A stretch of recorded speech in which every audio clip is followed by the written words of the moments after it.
Adolf Hitler a écrit en 1924 le livre de la haine, Mein Kampf, mon combat, qui se termine par ce cri fanatique. Un État qui refuse la contamination des races doit devenir un jour le maître de la terre.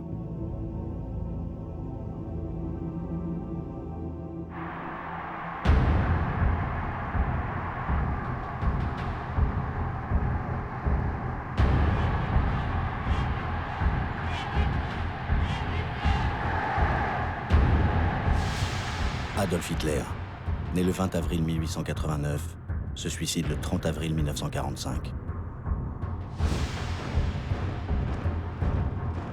Comment cet Autrichien venu de nulle part a-t-il réussi à conquérir l'Allemagne? Sur quel terreau a-t-il semé la haine et la violence?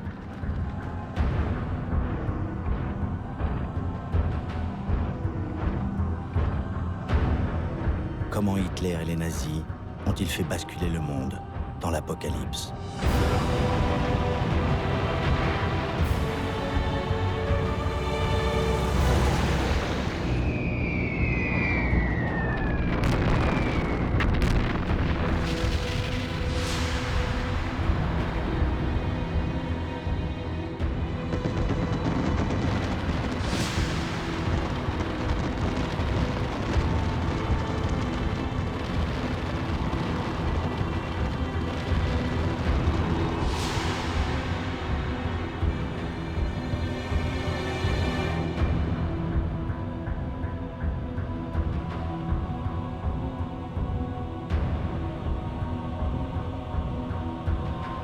Comment Hitler a-t-il été possible?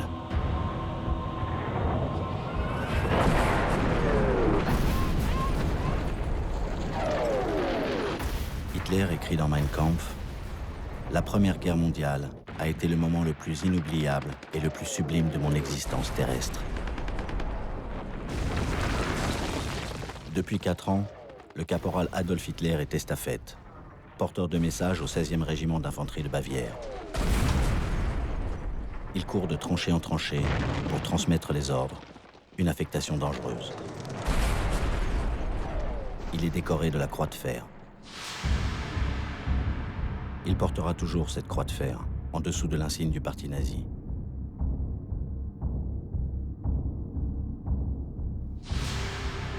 C'est pendant la guerre de 1914-1918 qu'Hitler apprend à mépriser la valeur de la vie humaine, comme beaucoup de soldats de ce terrible conflit.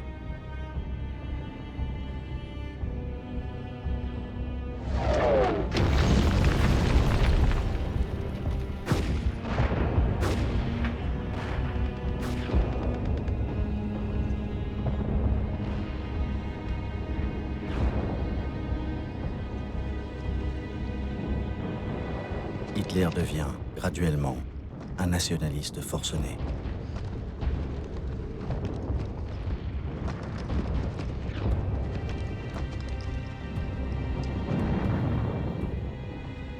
Dans les tranchées, naît aussi l'idée confuse qu'il pourrait un jour témoigner ou militer pour ses compagnons de misère.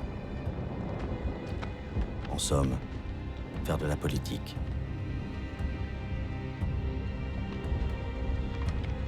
Hitler saura toujours exploiter sa camaraderie avec les anciens combattants. Ainsi, 15 ans plus tard, dans ce discours aux ouvriers de la firme Siemens. Volksgenossen und Genossinnen, meine deutschen Arbeiter, ich bin aus euch selbst herausgewachsen, bin einst selbst unter euch gestanden, bin in 4,5 Jahren Krieg wieder mitten unter euch gewesen und habe mich dann durch Fleiß, durch Lernen und ich kann sagen durch Hungern langsam emporgearbeitet. In meinem innersten Wesen bin ich immer das geblieben, was ich vorher war. Une succession d'événements va précipiter cet engagement politique. Dans la nuit du 13 octobre 1918, une attaque d'obus à gaz le rend momentanément aveugle. Il est évacué vers un hôpital de l'arrière, puis en Allemagne. Pendant ce temps, sur le front, les armées allemandes refluent et les prisonniers sont nombreux.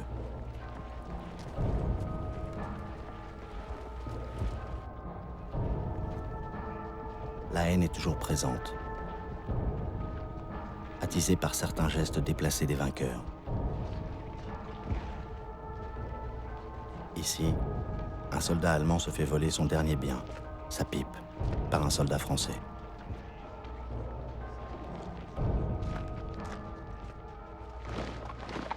Prisonniers, les soldats du Kaiser, l'empereur d'Allemagne Guillaume II, tiennent à conserver leur dignité en traversant les villages français ou belges qu'ils ont ravagés pendant 4 ans.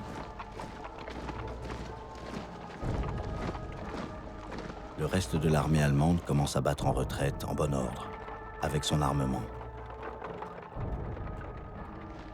Ces soldats garderont l'amertume d'une défaite que les propagandistes d'extrême droite attribueront à ceux de l'arrière, qui ont perdu leur sens de la patrie en entamant des pourparlers avec l'ennemi.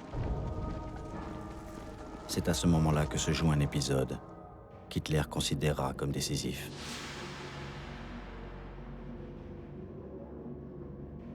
Il se remet lentement et finit par retrouver la vue à l'hôpital militaire de Pasewalk, au nord de Berlin, où l'armée soigne les séquelles des désordres nerveux dus au combat.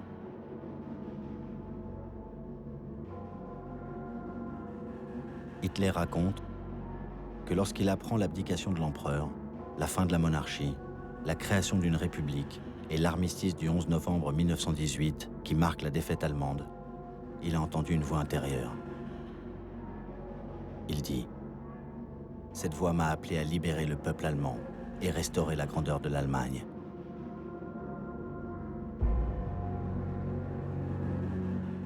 Hitler n'aura de cesse de broder sur cet épisode et il fera de cet hôpital un véritable temple, dédié à sa miraculeuse mission. Au-dessus de son buste seront gravées ces lignes tirées de Mein Kampf. C'est alors que j'ai décidé de faire de la politique. À cette hallucination, Hitler ajoutera son obsession. Pour lui, l'aigle allemand a été poignardé par les Juifs.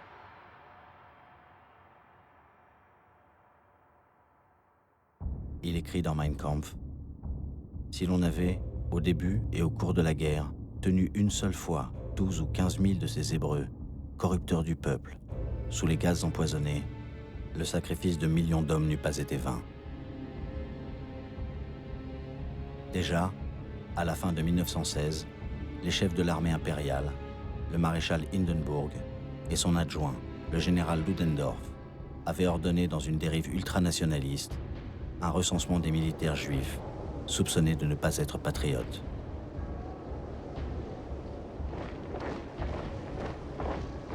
L'antisémitisme date de toujours et vient de partout.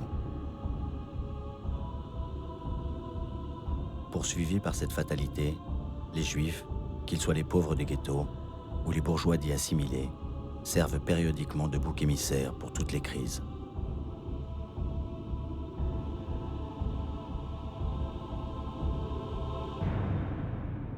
En Russie, au début du XXe siècle, ils venaient d'être victimes de massacres, les pogroms, et beaucoup avaient fui cette persécution jusqu'en Allemagne. Mais la grande question, c'est: Hitler lui-même était-il juif?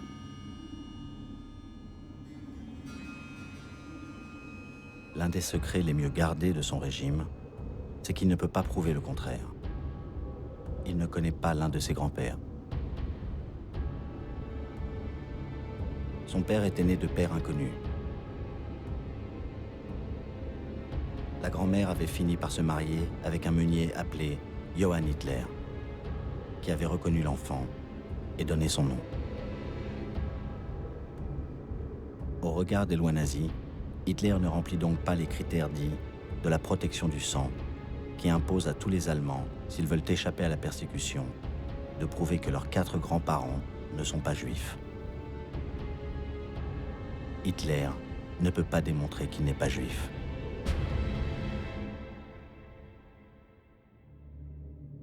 Le 20 avril 1889, Adolf Hitler naît dans une famille catholique de ce qui est alors l'Empire d'Autriche, à Braunau-sur-Linn, une petite ville à la frontière avec l'Empire allemand. Son père est douanier. Veuf, il s'est remarié avec une cousine, beaucoup plus jeune que lui. C'est donc un mariage consanguin. Sa petite enfance est marquée par les nombreux déménagements dus aux affectations paternelles le long de la frontière.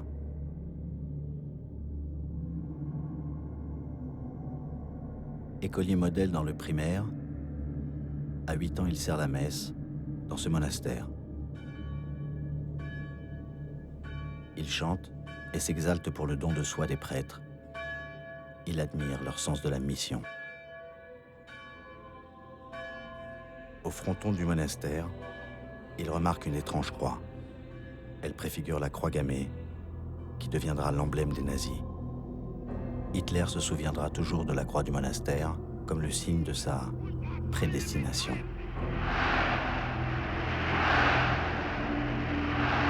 Cette croix gammée était depuis des millénaires un symbole bénéfique, en Inde, du mouvement perpétuel de l'humanité. Détourné par les nazis pour en faire le signe des peuples aryens, mythique race pure de grands blonds aux yeux bleus, auquel Hitler rajoutera le casque. Et la mystique d'une race supérieure. Unseren Augen, da muss der deutsche Junge der Zukunft schlank und rank sein. Flink wie Windhunde, zäh wie Leder und hart wie Kruppstahl. Wir sind entschlossen, ein neues Geschlecht heranzuziehen. Hitler, en grandissant, ne correspondra pas à cette définition. C'est un enfant couvé par sa mère. Il reviendra dans cette campagne autrichienne au moment clé de son parcours, comme ici, quelques semaines avant d'envahir la Pologne et de déclencher la Seconde Guerre mondiale. Image de sa maison d'enfance, filmée et montée par sa maîtresse, Eva Braun, avec ce titre « Le Führer visite sa petite patrie, 12 juin 1939 ». Il s'arrête pour fleurir la tombe de ses parents, comme c'est l'usage. Sans rancune pour son père, qui était très autoritaire et porté sur la boisson.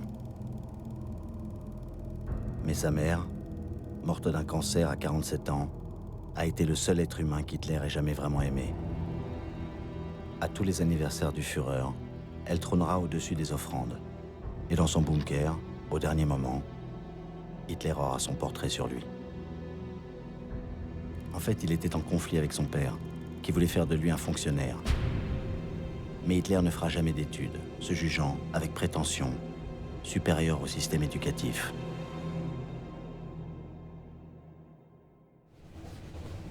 À 19 ans, à la mort de sa mère, il part pour Vienne. Il n'est pas prédestiné à la politique, puisqu'il rêve d'entrer aux Beaux-Arts. Grâce à son petit héritage, il va pouvoir vivre une vie d'artiste et de bohème. Vienne est alors l'un des centres intellectuels de l'Europe. Hitler découvre ce monde où s'étale le faste des aristocrates et des grands bourgeois, contre lequel se déploient les drapeaux rouges des socialistes. Sorti de sa province, il découvre les multiples communautés qui peuplent la capitale de l'Empire d'Autriche.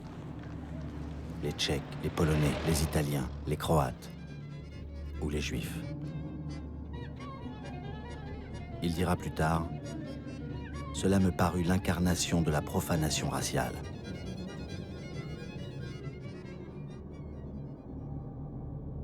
Il se présente au concours des Beaux-Arts, qu'il a préparé en dilettante, parce qu'il a beaucoup d'ambition, mais peu de courage.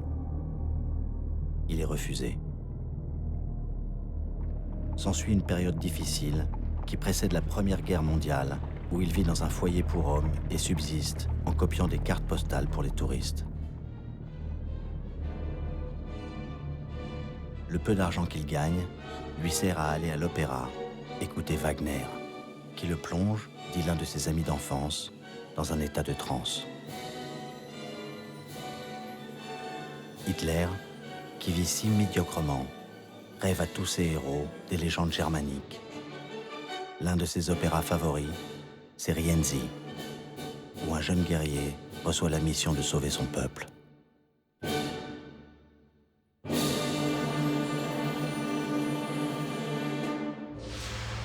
Mobilisation.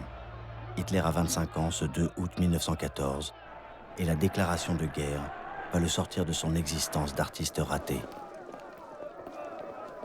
Il a fui l'Autriche pour ne pas faire son service militaire et il est en Allemagne, à Munich, emporté par la vague de folie nationaliste qui entraîne tous les Européens vers le grand massacre.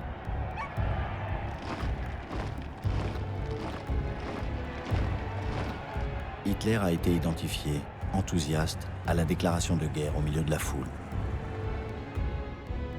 Cette photo apparaîtra opportunément pendant une campagne électorale de 1932. Elle sera diffusée largement par les nazis. Leurs adversaires crieront au photomontage. Mais ce qui est sûr, c'est qu'Hitler était bien là et qu'il a fait la guerre et que la guerre l'a fait.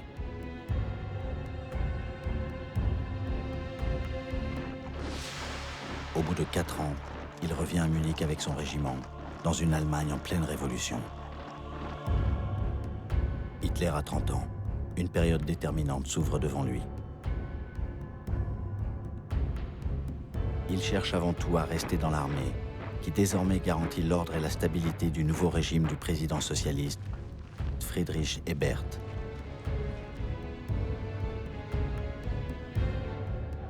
La jeune République doit faire face à un mouvement révolutionnaire marxiste. Les spartakistes, qui tentent de s'emparer du pouvoir, comme les bolcheviks l'ont fait en Russie 2 ans plus tôt. L'armée les écrase, aidés par des volontaires nationalistes, les corps francs, viviers du futur parti nazi. Dans l'armée, Hitler fait du zèle. Ce qu'il veut avant tout, c'est un toit et une gamelle. Et il est prêt à toutes les bassesses. Il sert d'agent provocateur, d'indique. Il dénonce ses camarades de régiment, soupçonnés d'être des rouges.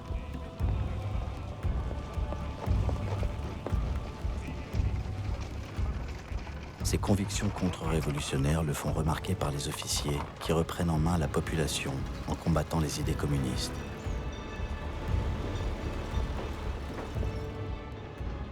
Il charge Hitler d'une mission, rééduquer politiquement les soldats et les prisonniers rapatriés. Le supérieur d'Hitler note alors dans son rapport « C'est un tribun né qui, par son fanatisme et son style populiste, captive l'attention et oblige à penser comme lui. » Hitler dit « C'est à ce moment-là que j'ai compris que je savais parler. » Il apprendra ensuite l'art de se mettre en scène et de dominer son public, comme dans ce film de 1933 dont nous avons gardé le son d'origine.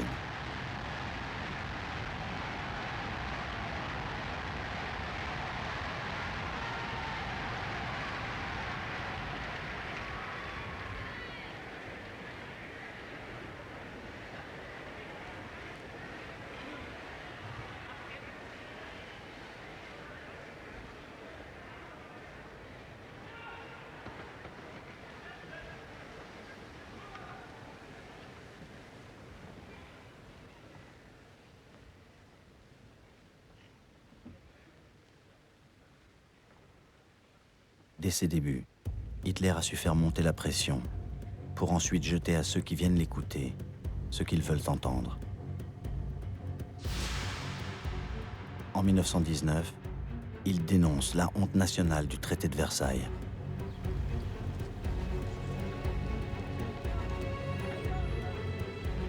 Après des mois de palabres, les vainqueurs, surtout la France, l'Angleterre et les États-Unis, imposent à l'Allemagne des conditions de paix très dures.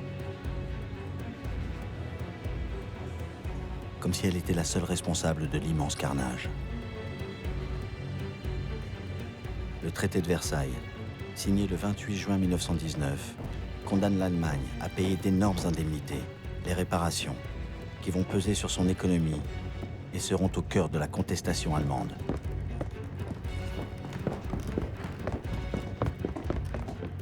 l'Allemagne est aussi amputée de 13% de son territoire et d'un 10e de sa population. L'Alsace-Lorraine redevient française et toute la rive gauche du Rhin est démilitarisée. Un film allemand de l'époque dénonce le dépeçage du reste de son territoire. Le pire est la séparation de la Prusse orientale du reste du pays pour recréer la Pologne démantelée au XVIIIe siècle et lui donner un accès à la mer. Ce couloir de Danzig sera le déclencheur de la Deuxième Guerre mondiale. Les Allemands ressentent comme une humiliation l'exigence des Alliés de désarmer les groupes paramilitaires qui ont lutté contre la Révolution.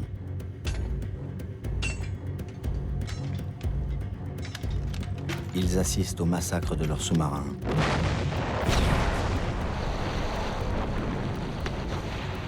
De leurs cuirassés. De leur flotte aérienne. L'armée allemande est réduite à 100 000 hommes. Hitler est donc démobilisé, malgré lui, dans cette Bavière en pleine ébullition, où pullulent les groupes d'extrême droite.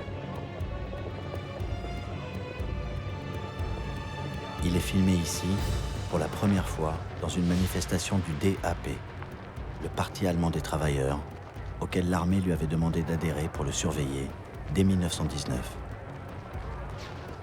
Faute de mieux, il y reste pour devenir agitateur politique à plein temps. La Bavière est alors très à droite, tandis que le pouvoir à Berlin est plutôt de centre-gauche et porte le nom de République de Weimar, du nom de la ville où vient d'être votée la nouvelle constitution.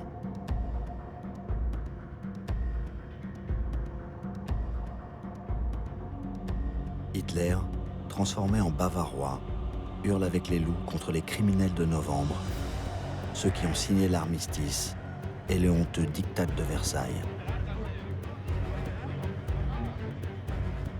Des idées partagées par l'armée et surtout par les anciens combattants qui se réunissent dans les grandes brasseries de Munich, comme la Bürgerbräukeller, où Hitler fait sa grande entrée, le 13 août 1920, avec une conférence intitulée « Pourquoi sommes-nous antisémites ?» Pour Hitler, la réponse est qu'au-delà de sa haine viscérale des Juifs depuis la défaite, l'antisémitisme est le meilleur moyen d'attirer les militants nationalistes.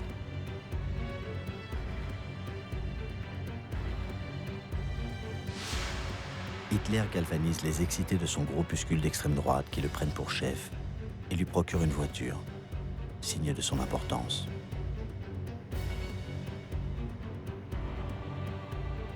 Alors il change le nom du parti. Hitler associe les deux termes, national et socialisme, pour ratisser large et pour montrer son anticapitalisme. Le DAP sera désormais le NSDAP, le Parti national socialiste des travailleurs allemands, qui sera appelé en abrégé nazi. Dans son petit local d'une brasserie de Munich, il dessine l'emblème du parti. Il écrira dans Mein Kampf « Après d'innombrables essais, je choisis un drapeau rouge pour montrer la dimension sociale de notre mouvement avec un rond blanc pour sa vocation nationaliste et la croix gammée, symbole de l'arien, éternel antisémite. » Pour protéger ces réunions, il crée les SA, les sections d'assaut, une petite milice à qui il procure des vestes provenant d'un stock de l'ancienne douane austro-hongroise. Son radicalisme fait passer le parti de 2000 à 20 000 membres, 10 fois plus en un an. Il a réussi grâce au soutien d'une sorte de secte raciste, la société de Thulé, du nom d'un royaume nordique de légende.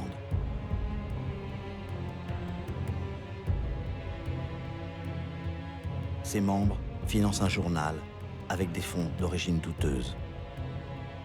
Ce journal devient celui du parti nazi avec un nouveau titre, Völkischer Beobachter, l'observateur racial. Son directeur, membre de la société de Thulé, est Alfred Rosenberg, qui se prétend le théoricien de l'antisémitisme. Confus et le plus souvent délirant, il sera l'un des grands inspirateurs de la Shoah.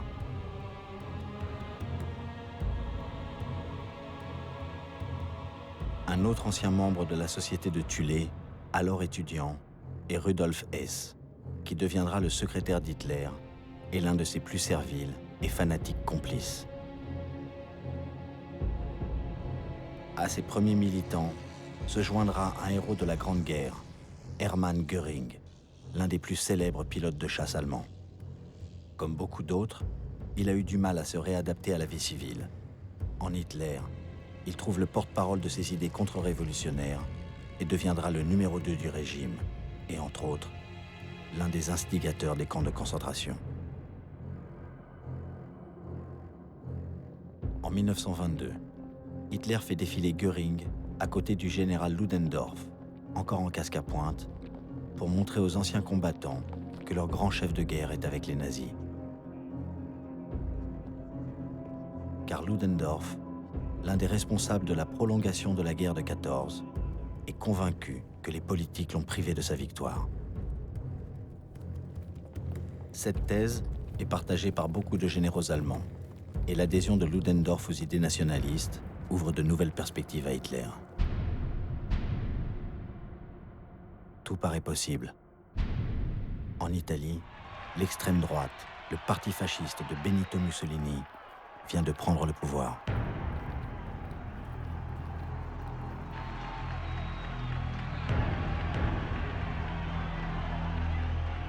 Le Mussolini allemand serait-il Hitler?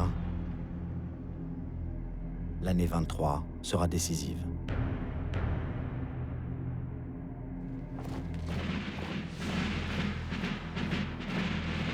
Le 11 janvier 1923, les Allemands assistent médusés à l'entrée fracassante des soldats français et belges qui viennent occuper la Ruhr, région minière et sidérurgique, parce que l'Allemagne rechigne à payer les fameuses réparations, les indemnités imposées par le traité de Versailles.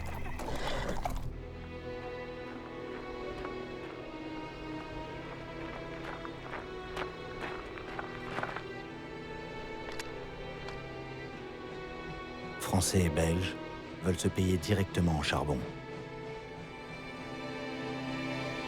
Alors le gouvernement de Berlin ordonne une résistance passive, une grève des mineurs et des cheminots que les Français vont remplacer.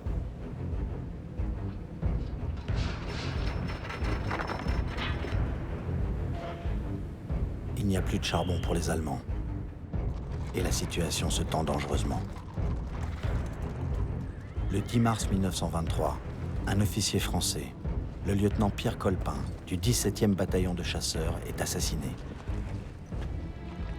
Son cercueil traverse les villes et les officiers français giflent les Allemands qui ne se découvrent pas.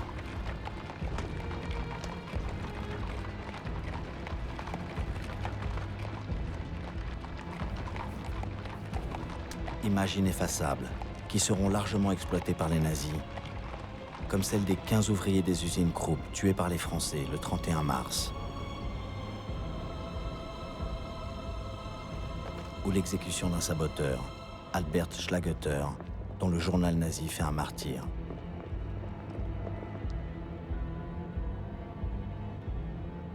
Il accuse aussi de viol les soldats africains de l'armée française. Hitler au pouvoir fera stériliser les métis nés de ces unions, puis se vengera cruellement en 1940. Hitler dénonce la faiblesse du gouvernement qui permet aux Français de traiter l'Allemagne comme une colonie.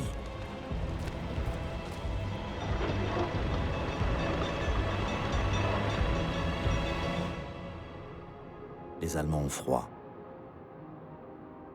Les Allemands ont faim.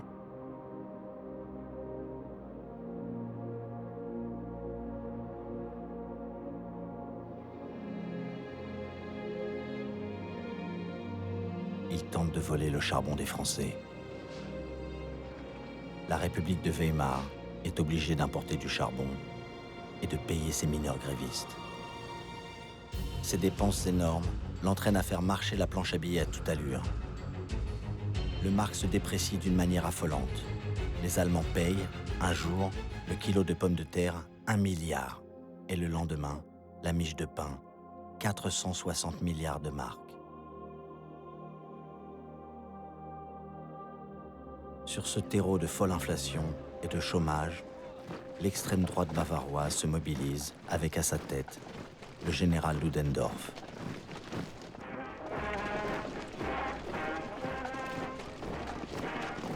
Grâce à Ludendorff, Hitler a réussi à unifier tous ces groupes d'anciens combattants aigris par la défaite. Il veut tenter un putsch, un coup d'État, marcher sur Munich, puis sur Berlin. Hitler dit « Nos gens sont soumis à de telles pressions économiques que si nous n'agissons pas maintenant, ils vont passer chez les communistes. »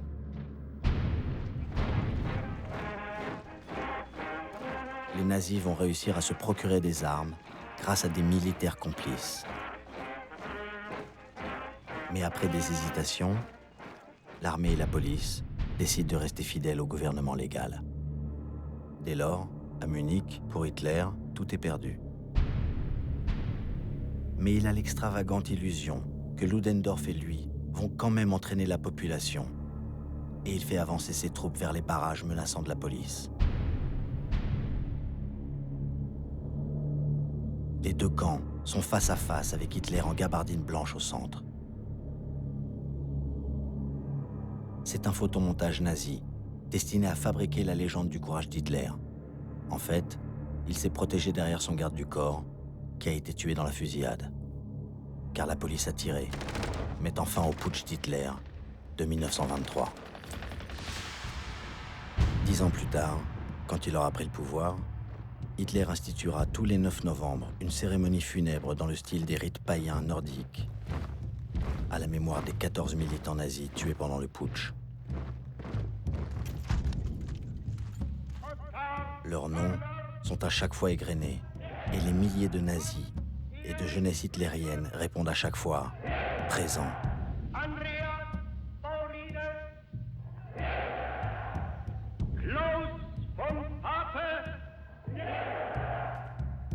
Hitler a fait construire à Munich un mausolée où les Allemands ont l'obligation de défiler en saluant le bras tendu, ce qu'Hitler appelle les martyrs de novembre. Même en passant, même à vélo. Continuant l'exploitation du mythe du putsch, Hitler inventera une autre grande cérémonie nazie, le drapeau du sang. Chaque année, au congrès du parti de Nuremberg, il met en contact avec des mimiques féroces la relique sacrée, le drapeau du putsch taché de sang, avec les étendards des nouvelles unités du parti, comme pour les consacrer.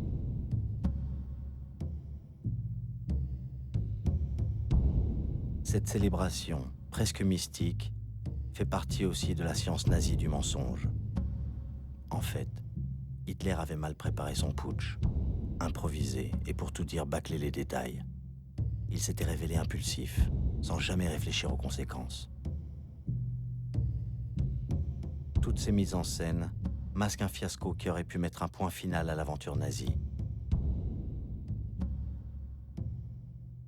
Car le putsch a échoué, Hitler a été arrêté et le Parti national-socialiste interdit.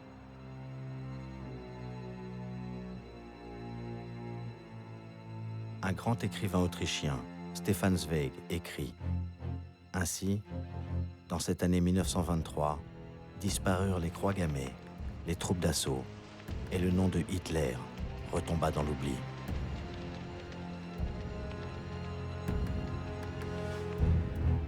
Trois mois après l'arrestation d'Hitler, le procès du putsch s'ouvre à Munich.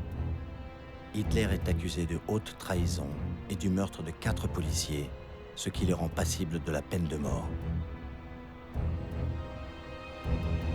Ludendorff, qui n'a même pas été incarcéré, arrive au procès dans une voiture de luxe avec ses avocats. Il est aussitôt remis en liberté par respect pour son glorieux passé et parce qu'il continue à avoir des appuis influents. Il sera acquitté.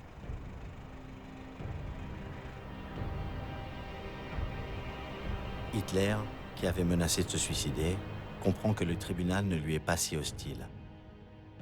Il retrouve tous ses talents d'orateur et se lance dans ses invectives habituelles contre le gouvernement et contre les Juifs. Ce procès devient donc une tribune inespérée, devant des juges de plus en plus complaisants et un public de plus en plus nombreux. Le verdict est donc logiquement très inférieur à ce que Hitler aurait pu craindre. Il est condamné à 5 ans de prison et incarcéré dans une cellule relativement confortable qui donne sur la campagne. Ses conditions de détention ressemblent plus à un hôtel parce qu'il peut recevoir à tout moment les sympathisants nazis. L'un d'eux a même apporté une couronne de laurier pour celui qu'il appelle l'incarnation du désir ardent de la nation. Hitler peut recevoir toute la presse qu'il veut et il entreprend même la lecture des œuvres de Marx.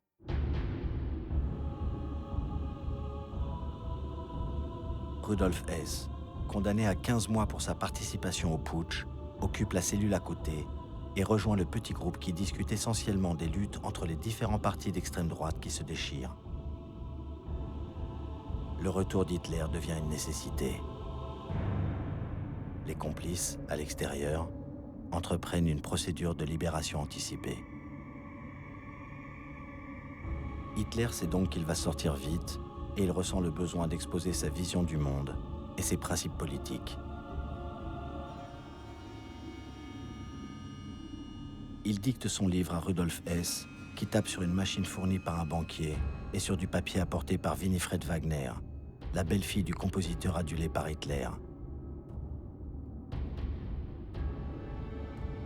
Winifred est raciste, comme Wagner, et très admiratif de son grand ami, Adolf.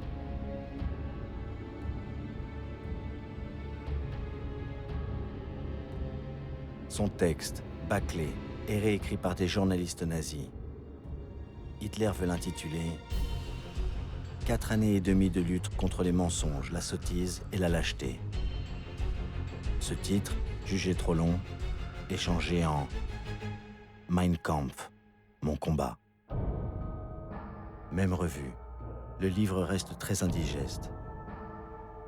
Pourtant, il renferme toute la conception du monde d'Hitler dont les nazis vont faire la nouvelle Bible.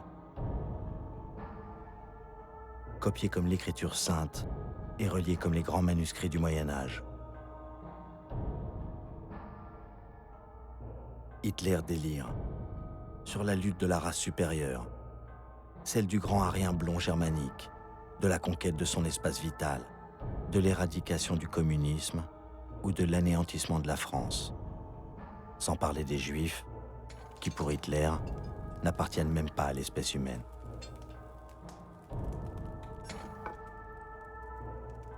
Très nombreux sont ceux, à l'époque, qui jugent ce livre dément, ce qui a été une erreur. Car il fallait au contraire bien le lire et bien le prendre au sérieux, parce qu'il est à l'origine de 50 millions de morts. Hitler sort de prison le 20 décembre 1924, libéré sur parole pour bonne conduite. Il se rêve maintenant en continuateur des grands fondateurs de l'Allemagne, comme Bismarck. Il dit « Mon séjour en prison m'a apporté une confiance, un optimisme et une croyance que plus rien ne pourrait ébranler. »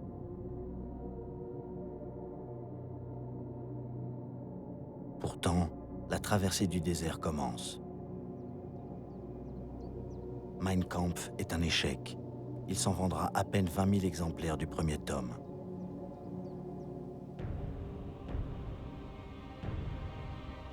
Hitler passe beaucoup de temps dans un village de montagne de Bavière où il loue un petit chalet, à Berchtesgaden.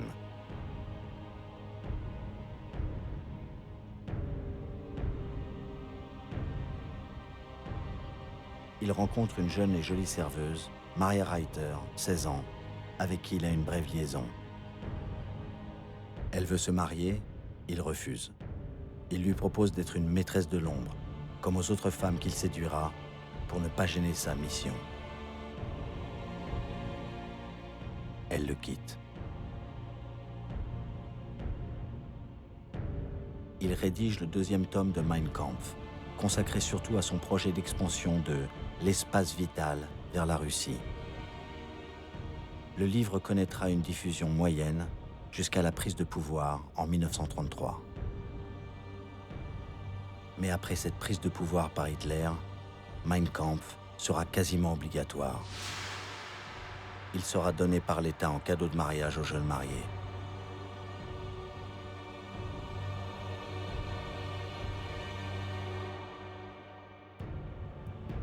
Ne pas l'avoir dans sa bibliothèque peut être dénoncé par les employés de maison. Il sera distribué par la direction des aciéries Krupp aux ouvriers les plus méritants. Mein Kampf se vendra de gré ou de force à plus de 80 millions d'exemplaires et sera traduit dans toutes les langues. Les droits d'auteur seront astronomiques et feront d'Hitler un homme très riche. Le 27 février 1925, Hitler fait sa rentrée politique dans la fameuse brasserie de Munich, d'où il avait lancé le putsch, en réaffirmant sa position de chef des nazis. C'est alors que se produit un événement qui va le servir. L'incarnation même de la nouvelle démocratie allemande, le premier président de la République de Weimar, le socialiste Ebert, meurt à 57 ans d'une appendicite mal soignée. C'est un deuil d'autant plus ressenti par les Allemands que son gouvernement avait réussi à juguler l'inflation et que le pays était en plein redressement. Les Allemands doivent élire un nouveau président et voient le retour des croix gammées pour la campagne électorale. L'interdiction du parti nazi vient d'être levée parce qu'il n'est plus jugé dangereux. D'ailleurs, le candidat de l'extrême droite unie, qui est encore Ludendorff, obtient à peine 1% des voix. L'échec de Ludendorff est souhaité par Hitler, qui se débarrasse ainsi de son principal rival, pour lequel il a fait semblant de se battre. Il révèle son instinct politique. Il dit « Nous lui avons porté le coup de grâce ». C'est l'autre grand chef de 14-18, l'imposant maréchal von Hindenburg, qui est élu.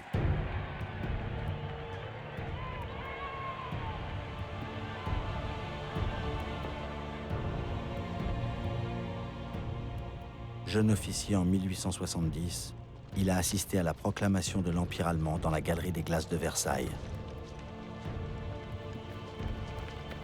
Il rassure l'armée, fédère les conservateurs, en inquiétant la gauche et l'Europe. Hitler reste en embuscade. Le parti nazi va réussir à étendre ses métastases dans toute l'Allemagne, jusqu'à compter près de 170 000 adhérents.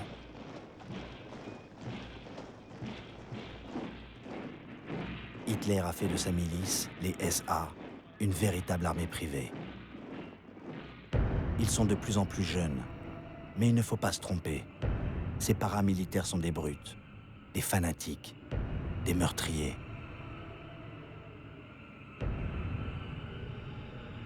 Leur nouvel uniforme, de couleur marron, les fait surnommer les chemises brunes.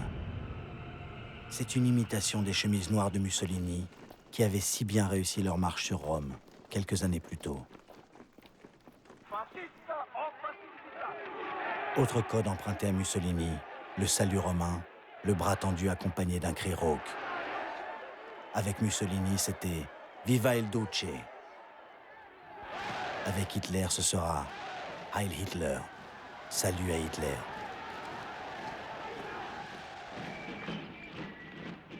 L'uniforme des SA a été dessiné et fabriqué par une petite équipe de stylistes allemands et parmi les confectionneurs, il y aura le couturier de Stuttgart, Hugo Boss, qui s'en vantera dans sa publicité. Hugo Boss, membre du parti nazi, fabriquera aussi la terrifiante tenue noire de la SS, la Schutzstaffel, la nouvelle section de protection du Führer. et même l'uniforme de la jeunesse hitlérienne. Tout cela coûte beaucoup d'argent, et les fonds proviennent surtout de la générosité des petits adhérents ou de riches sympathisants du fascisme, comme le magnat de l'industrie sidérurgique Fritz Thyssen, dont les aciéries sont prêtes à forger de nouveaux canons. Ou du plus grand constructeur automobile du monde, Henry Ford. L'antisémite Henry Ford va aider puissamment le parti nazi en lui donnant tous les bénéfices de ses ventes de voitures en Allemagne. De plus, Ford, pour chaque anniversaire d'Hitler, fait un don personnel de 50 000 $, une belle somme à l'époque.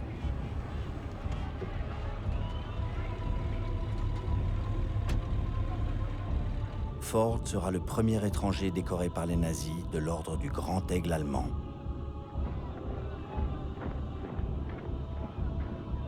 Ainsi, sont réunis les moyens de monter les grands rassemblements du parti, vastes opérations de propagande destinées à frapper l'opinion et galvaniser les troupes.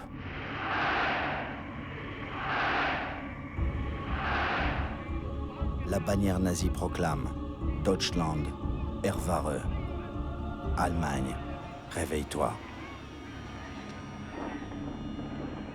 À partir de 1927, Hitler choisit Nuremberg, bastion nazi et centre historique, ville médiévale, décor symbolique wagnérien qui exalte le lien avec les seigneurs guerriers du Moyen-Âge germanique.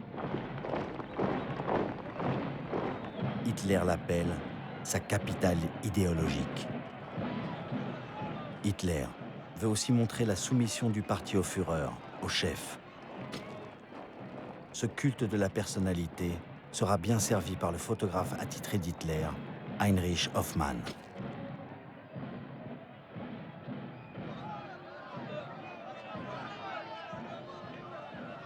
Toujours au centre de l'événement, nazi de la première heure, virtuose du Leica, toujours près de son maître. Hoffmann prend toute une série de photos étonnantes, destinées à montrer le côté humain du grand homme.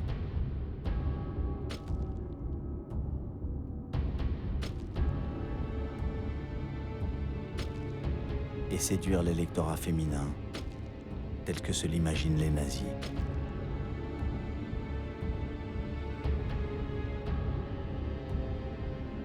Dans la petite boutique d'Hoffmann à Munich, Hitler, toujours inspiré par Wagner, fasciné par les amples mouvements des chanteurs de ses opéras, étudie toute une gestuelle dominatrice avant de la mettre en pratique dans les premiers grands rassemblements nazis.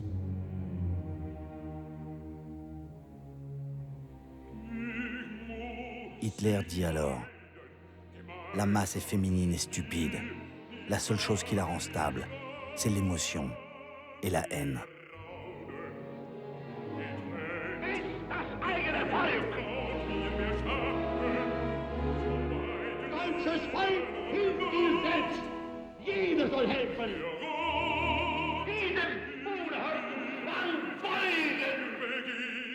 La haine, c'est ce que les SA sèment maintenant dans toute l'Allemagne, à commencer par les quartiers juifs des grandes villes.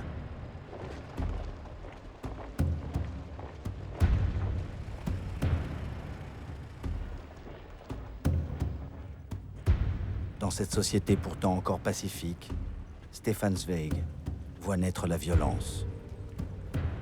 Il écrit « C'était la méthode fasciste, mais à l'allemande, exercée avec une précision militaire. À un coup de sifflet, les SA sautaient des camions avec la rapidité de l'éclair, frappaient avec leurs matraques, et à un autre coup de sifflet, bondissaient dans les camions et repartaient comme ils étaient venus.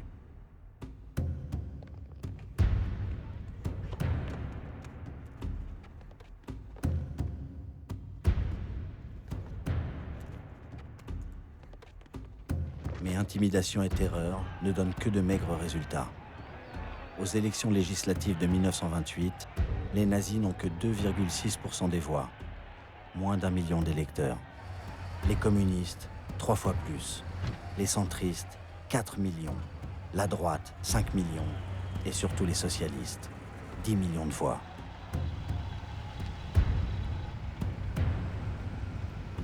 Et pourtant, au Reichstag, la Chambre des députés de Berlin, ces 2,6% d'électeurs allemands, surtout ruraux, ont permis l'entrée de 12 députés nazis.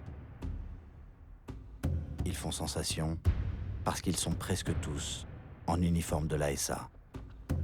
Parmi eux, un revenant, Hermann Göring. Blessé au bas-ventre pendant le putsch, il a beaucoup grossi et il a gardé une sévère dépendance à la morphine. C'est enfin la grande entrée de Joseph Goebbels. Il correspond à la définition donnée par Nietzsche au siècle précédent. Le fanatisme est la seule forme de volonté qui puisse être insufflée aux faibles et aux timides. Goebbels est loin d'être un grand arien blond. Il est petit, il boite, et son pied-bot le fait souffrir depuis l'enfance d'un complexe d'infériorité. Mais son intelligence diabolique veut compenser ce handicap.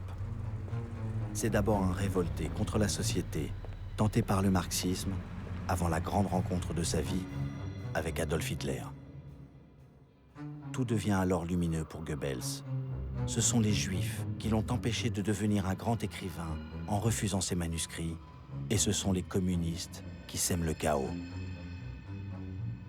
Il dit « Nous entrons au Reichstag comme les loups dans la bergerie. » Mais cela, aucun des autres députés, ni du public, ne peut en prendre conscience. Ce qu'ils pensent tous, le journal Frankfurter Zeitung l'écrit alors. Hitler n'a ni pensée ni réflexion. Hitler est un fou dangereux. Mais s'il en est arrivé là, c'est qu'il a pris l'idéologie de la guerre à la lettre. Il l'a interprétée de manière primitive, comme si on vivait à l'époque des invasions barbares, à la chute de l'Empire romain.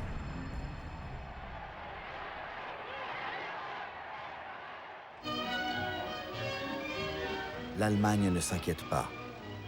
Il faudrait vraiment une grande catastrophe pour qu'Hitler ait le moindre avenir. L'historien Jan Kershaw écrit « Sans la Grande Dépression, sans la crise de 1929, sans la désintégration des partis bourgeois, libéraux et conservateurs, Hitler serait resté un illuminé aux marges de la vie politique. » Mais Hitler, lui, n'abandonnera rien. Wir haben ein Ziel uns gewählt und verbessert es fanatisch und selbstlos dieses Grab hinein.